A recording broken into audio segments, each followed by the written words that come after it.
The Worldview of Paul Cezanne, a Psychic Interpretation by Janeroberts.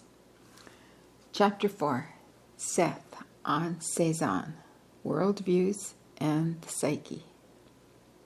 Our regular Seth sessions usually begin around 9 p.m. on Monday and Wednesday nights. In December 1975, when all this was happening, Seth had just begun dictating a new book, The Nature of the Psyche, Its Human Expression. Rob, however, was still doing his own notes for Seth's previous book, The Unknown Reality, and Rob, of course, transcribed all the sessions to begin with. Seth was on Chapter 3 of Psyche, as he'd begun calling his latest book. If he just started dictating material for that, then Rob intended to ask about Cezanne when Seth asked him for questions, as he often did. My feelings were mixed that evening. I wanted Seth to continue dictating, but I wanted some comments from him on Cezanne too, if possible. As it was, Seth satisfied me on both counts by using my own experience with the Cezanne script as material for his third chapter. Excuse me. The session was Monday nights, December 15. I'd spent a good part of the afternoon getting more Cezanne and doing normal house chores. My own psychic politics waited on my desk to be finished. And as we waited for the Seth session, oh my, that's hard to say, the Seth session to begin, I wondered how I was going to handle my book and Cezanne, and if it showed any signs of developing into a full-sized manuscript. Rob was busy enough keeping up with the regular Seth sessions and preparing Unknown Reality for publication. As we sat there, I thought that there was enough material for 5 people to handle. Even while I mused about all this, though, I felt Seth around, and just before I went into trance, I thought, there was no mistaking the difference between my feelings in Seth sessions and other alterations of consciousness. The Cezanne material didn't carry that stamp of immediate presence. By contrast, Seth was here. I sensed amusement, lively sympathy, and Seth was smiling at Rob. I'm including the entire session here since it shows how Seth works with his own material and how he related the Cezanne script to his own book. In this session, as usual, Seth refers to Rob and me by our entity names, calling me Rupert and Rob Joseph. Good evening. Good evening, Seth, Rob said. Dictation. Continuation of Chapter 3. When you are in touch with the psyche, you experience direct knowledge. Direct knowledge is comprehension. When you are dreaming, you are experiencing direct information about yourself or your world. You are comprehending your own being in a different way. When you are reading a book, you are experiencing indirect knowledge that may or may not lead to comprehension.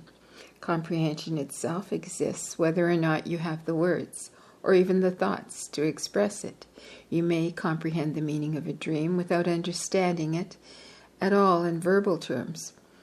Your ordinary thoughts may falter or slip and slide around your inner comprehension without ever coming close to expressing it.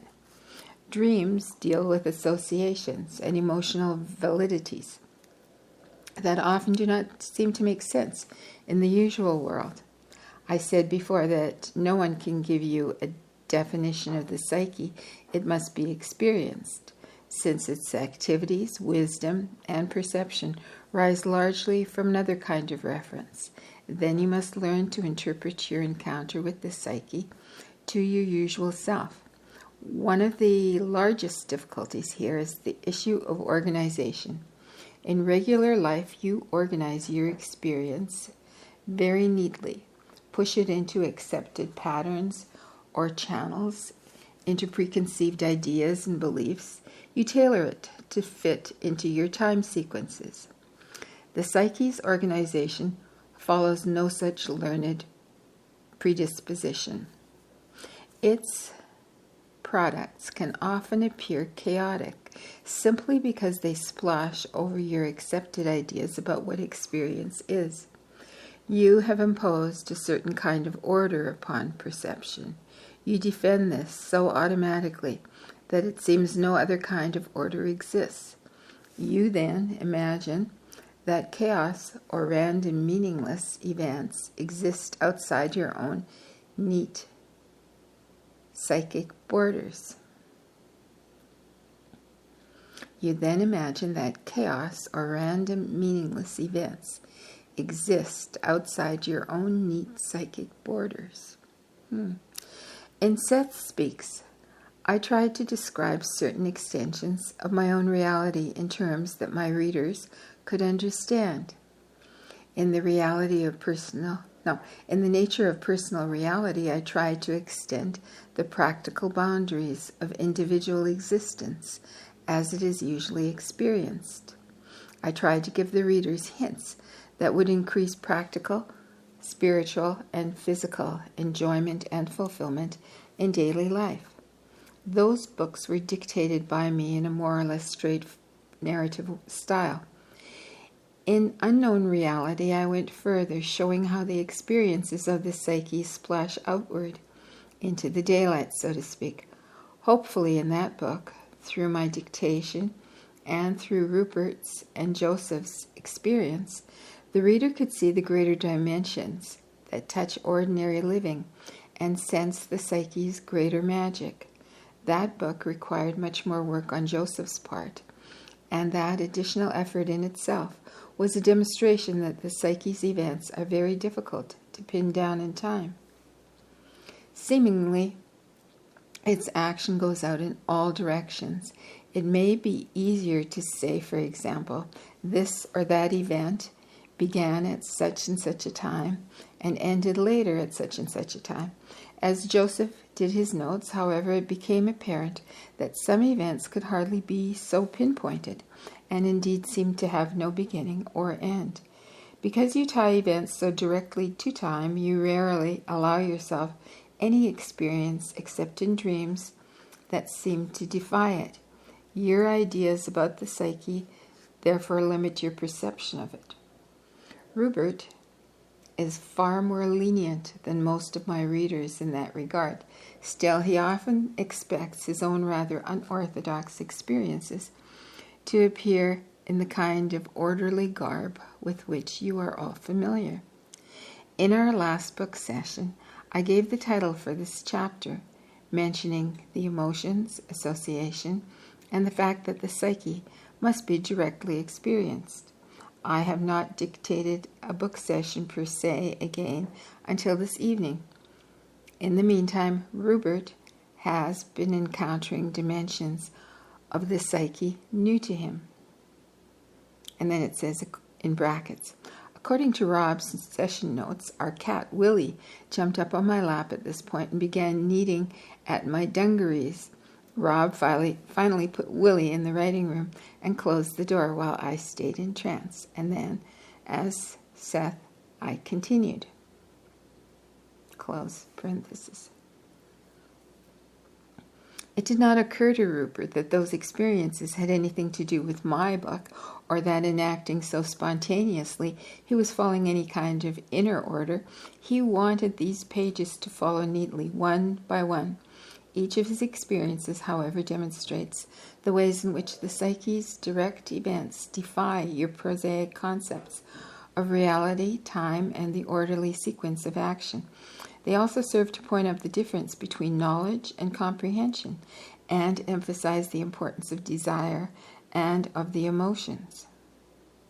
In a way, of course, my own experience is divorced from my readers.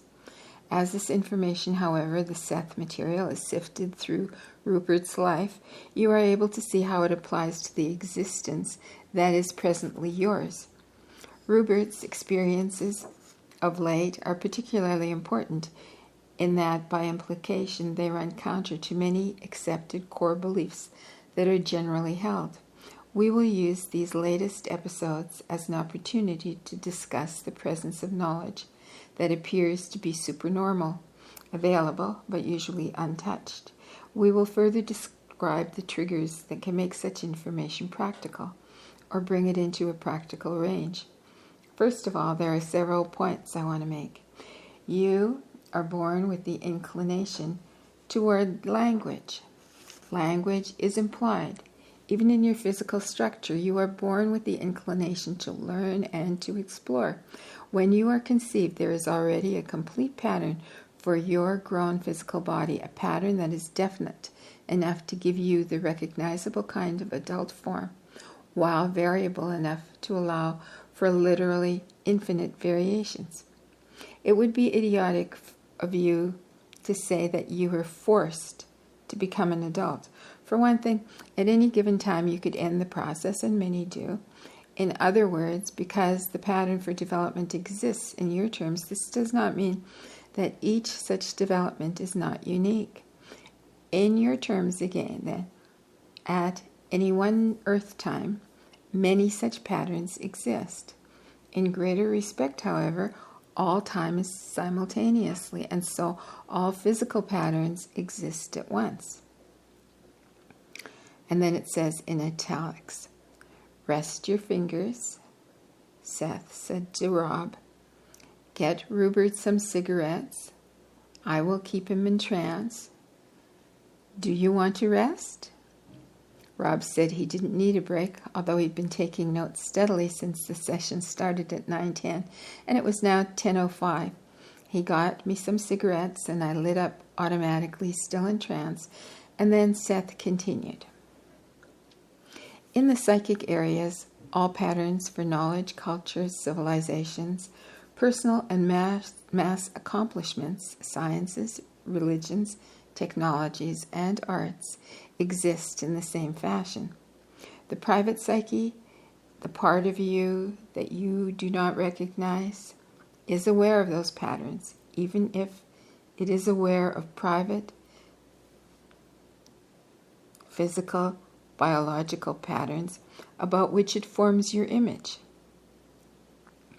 Certain learnings, inclinations, and probabilities are present then in your biological structure to be triggered or not according to your purposes and intents.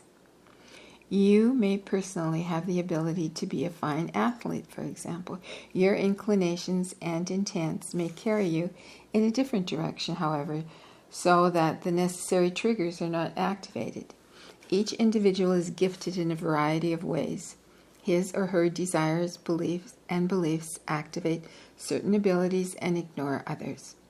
The race has built into it all of the knowledge, information, and data that it can possibly need under any and all conditions.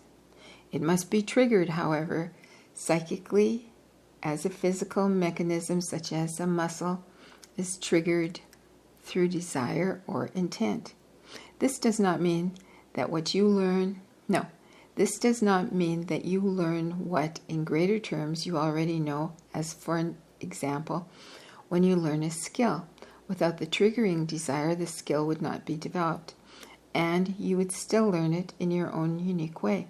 Still, the knowledge of mathematics and the arts is as much within you as your genes are within you. You believe usually, however, that such information must come from without. Certainly mathematical formulas are not imprinted in the brain, yet they are inherent in the structure of the brain and implied within its existence. Your own focus determines the information that is available to you. I will here give you an example. Robert paints as a hobby. Sometimes he paints for fairly long periods of time, then forgets about it. Joseph is an artist. Robert has been wondering about the contents of the mind, curious as to what information was available to it. The Christmas holidays were approaching. He asked what Joseph would like for a gift, and Joseph more or less replied, a book on Cezanne. Robert's love for Joseph, his own purposes, and his growing questions, along with his interest in painting in general, triggered exactly the kind of stimulus that broke through conventional beliefs about time and knowledge. Rupert tuned into Cezanne's worldview.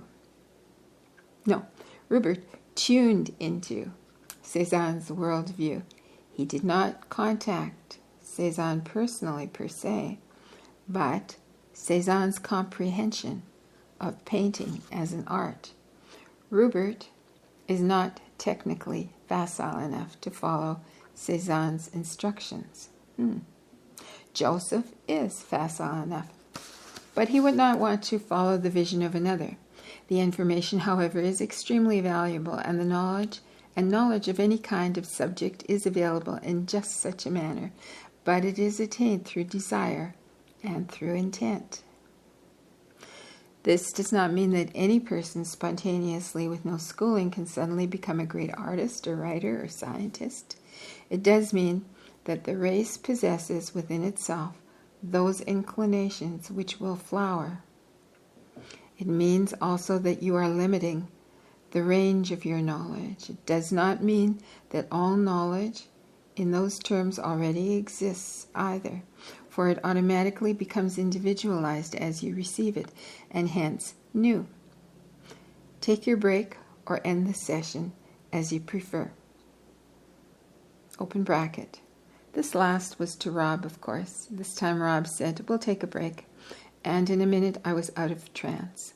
Our rest period was brief, though. Rob and I went to the bathroom, checked on the cat, sat down again, and Rob only had time to tell me that Seth was combining his explanation of Cezanne with dictation on his own book when Seth resumed. Your desire automatically attracts the kind of information you require, though you may not be aware of it. If you are gifted and you want to be a musician, for example, then you may literally learn while you are asleep, tuning into the worldviews of other musicians, both alive and dead, in your terms. When you are awake, you will receive inner hints that appear, nudges, or inspiration. You may need to practice, but your practice will be largely in joy and will not take as long as it might others. The reception of such information facilitates skill and operates basically outside of time sequences. Roberts' Cezanne material therefore comes very quickly, taking a bare portion of the day, yet its quality is such that professional art critics could learn from it, though some of their productions might take much longer periods of time and result from an extensive conscious knowledge of art, which Rupert almost entirely lacks. The productions of the psyche, by their nature, therefore, burst aside many most cherished beliefs. It seems almost heresy to suppose that such knowledge is available, for then, what use is education? Yet, education should serve to introduce a student to as many fields of endeavor as possible, or that he or she might recognize those that serve as natural triggers, opening skill for further development. The student will then pick and choose. The Cezanne material was from the past in quotes, yet future knowledge is quite as accessible. There are, of course, probable futures, but your body represents one actualized probable future from the standpoint of your past. Future information is therefore as available theoretically as the body's future pattern of development was at your birth, and that certainly was practical. End of session. A fond good evening. Actually, this was only the end of the book session, because Seth then asked Rob if he had any questions. Rob did on other matters, which Seth discussed until 11:24 p.m. Afterward, we had a snack. Rob read to me Seth's explanation of the Cezanne material. I groaned. "How dumb can you get?" I said. I should have known that my new experiences were somehow connected with Seth's new book. Every time he starts one, my own life seems to reflect his theme, or something happens to me that is a perfect example of what he's writing about. It must be a kind of game I play with myself, knowing and not knowing at the same time, because as soon as Rob read the question, the connections between my Cezanne experience and Seth's book was obvious. How obvious wasn't really apparent, though, till I asked Rob to check the last book session that Seth had given. I had been vaguely concerned that, though we had sessions, Seth lately had been discussing other subjects, the brain, brainwaves, past civilizations, among others, instead of dictating on his book. Now I saw what he'd been up to as Rob and I reread the last book session. It had been held on October 27th. In it, Seth also discussed a dream of Rob's in which Rob met members of his family, dead and living ones. Seth said, "Joseph wondered at this mixture of the living and the dead. You follow your own line of sequences, however, the psyche is not so limited. To it, your death has already occurred from your standpoint. Yet it is also true to say that from its standpoint, your birth has not yet happened. You have a greater experience outside of your timeline, outside of your time and existence frameworks. There you can meet with relatives long dead or with children not yet born. In that framework, the living and the dead can mix freely. In such circumstances, you are literally becoming aware of other perspectives of existence. You are turning corners of being and discovering the multidimensional depths of the psyche."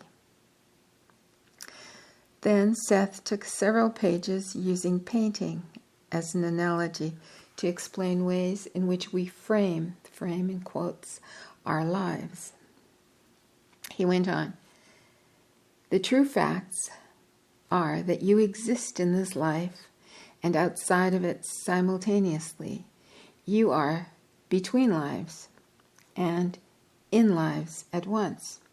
The deeper dimensions of reality are such that your thoughts and actions not only affect the life that you know, but also reach into all those other simultaneous existences. What you think now is unconsciously perceived by some hypothetical 14th century self. The psyche is open-ended. No system is closed. Psychological systems least of all." Thus, Seth discussed methods of becoming aware of the psyche's greater knowledge, saying, "There are surprises and enchantments waiting if you simply learn to expand your awareness, exploring not only the dream state, but your waking reality in more adventuresome ways. The dimensions of the psyche must be experienced to whatever degree. They cannot simply be defined." He ended the chapter with a promise to provide some reader exercises in the next chapter 2 and gave chapter heading Association, the Emotions, and the Different Frame of Reference. He only started that chapter then, mentioning again that the psyche's experience exists outside of time, but stressing that we can make it far more available practically if we become more alert to the possibilities. Then he emphasized that the emotions and our intents are highly important in that regard, ending with, "In a large degree, then, the emotions defy time." End of quote. When I read that line, everything became clear because it was my emotional desire to get a fantastic present for Rob that triggered the Cezanne material, started the secret processes of the psyche into motion, defied time, or our ideas of it at least, and propelled me into this latest encounter. It was almost as if Seth had been waiting for my newest experience to catch up with me before he gave me his next book session, as if ahead of time he'd planned it for inclusion. Vaguely I thought that Seth was still around, vastly amused. Rob and I still had many questions, but we were tired. It was past midnight, and even Willie was asleep. We followed his example and went to bed.